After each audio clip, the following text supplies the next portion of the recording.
Now, first, right off the bat, I'm going to let you guys listen to this gameplay without me interrupting.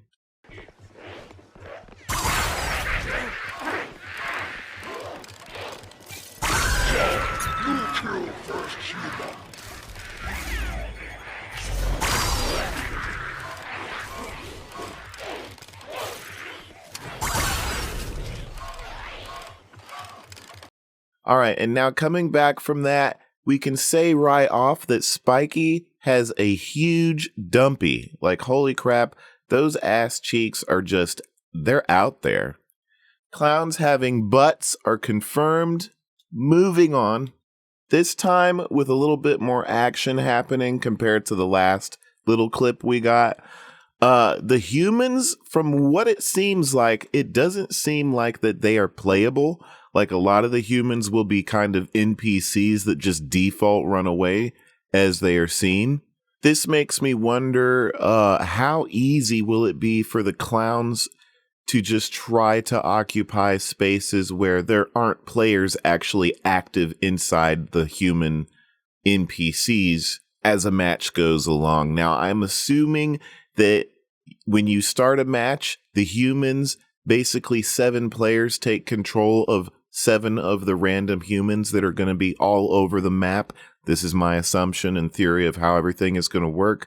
The clowns will go after humans, and I'm not sure if like the players that are playing in the humans are stuck in their roles or if they can kind of bounce around in the middle of the match just in case another human that is a priority at the moment is being attacked and you have to save a person, a VIP or an officer that has the guns or some other important character that you kind of need to protect in order to really help the town push through. How is this all going to work? Now, in this clip, there's no music playing. I'm assuming that they've turned off or just are not finished with the tracks that are going to be in, or it could be it's just a silent, atmospheric type of game. I seriously doubt that, though. Most of these games have some kind of ambiance in the background, so I'm just assuming that they turn all that off. There was a section there where the clown speaks for a moment. It sounded like it said, and I'm going to try to do my best voice acting and sound design on this one. You killed first human. Which I'm assuming is like first blood in a shooting game, Call of Duty. You got the first kill, essentially. I do believe that making a full town feel like a full living and breathing town with a lot of people in it is going to be a big challenge for this game. Even with the few people that are running around here in the amusement park, it does feel kind of empty. How are they going to make the atmosphere feel alive? You know, kind of like how it was in the movie where there was people around.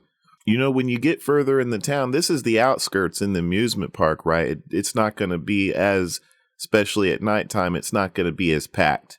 But when you move into the suburban neighborhoods in the inner parts of the town, how is the game then going to differentiate itself? How is it going to feel populated?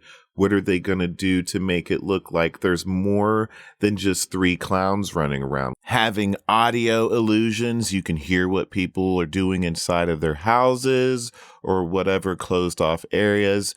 Maybe at a distance, you will see lasers and whatnot and things happening, kind of illusioned in the distance to make the area feel like there's more activity going on than the game is letting on, just to give you that vibe as you're moving around from location to location, if the maps are actually massive. Well, we do have the little guys that'll jump on your back and give you away, and the NPC humans that will be running around. Before they come in contact with the clowns, what are they doing? Are they eating? Are they playing at the arcade? Are they on amusement park rides? Are they doing their day-to-day before the clowns roll into their life, essentially?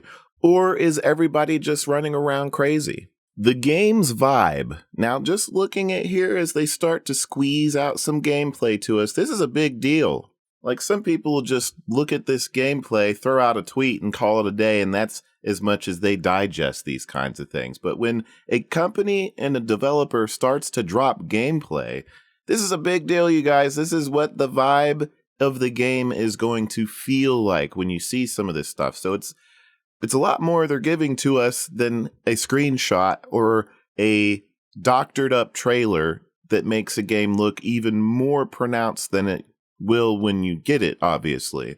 So this being fresh, non-doctored gameplay, just straight up gameplay, it looks interesting. The vibe that I'm getting is very much VHS.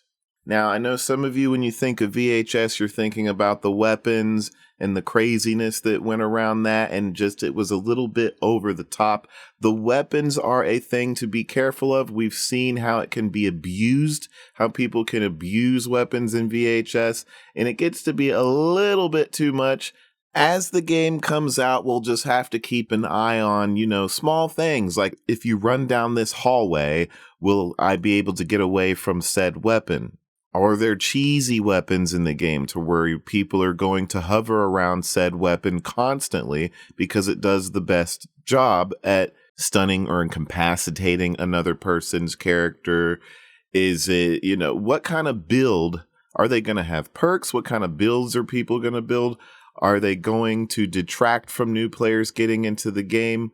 What are we going to see that is going to keep everything balanced to where the game is not building walls? As the game goes forward, what I see constantly happening in these asymmetrical games is the devs build a giant cement wall, which protects the people that have been grinding the game endlessly and playing it endlessly, and makes it really hard for intermediate to new players to come in and enjoy the game. A new player will try to buy the game, pick it up, they start playing it, they get demolished for 5 matches in a row, and then they were like, why did I buy this? And then they stop playing it.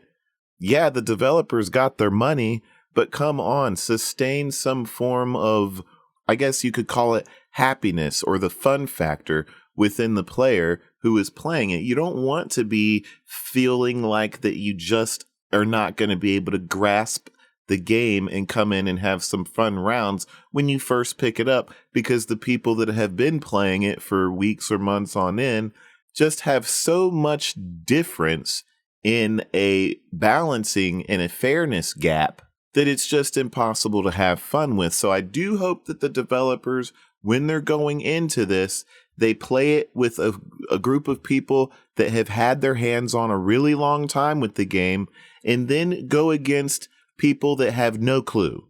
There's no knowledge, no map knowledge. They don't know how to play. Put those people with the hardcore players and test this. And then what comes after that is figuring, okay, how do we mitigate the frustration? How do we make it to where people can come in and no matter what's going on, they can still have a fun time and work their way up to what the veteran players are doing, essentially, in their strategy and their play style. This is a good little chunk of gameplay. I hope that they do this every week, or maybe a couple of times every week. Give us a little clip of something, a little teaser. Showing the gameplay is a really nice move because it lets people see what they're going to potentially get their hands on. Thank you, Illfonic, Randy, the people at Teravision. This is looking good so far. I can't wait to learn more about what's going to be going on with the game. What I am mostly interested in is seeing if things with the weapons and whatnot can be exploited. Are there cheap maneuvers people can do to play styles? What is the meat and potato of the games? I know that this is stuff I just won't know until the beta drops. That's probably a long time from now, but I am happy to see the gameplay and to kind of make theories and assumptions around that. Talk with me in the comments, ladies and gentlemen, and I will see you in the next video. Have a good one. Bye-bye.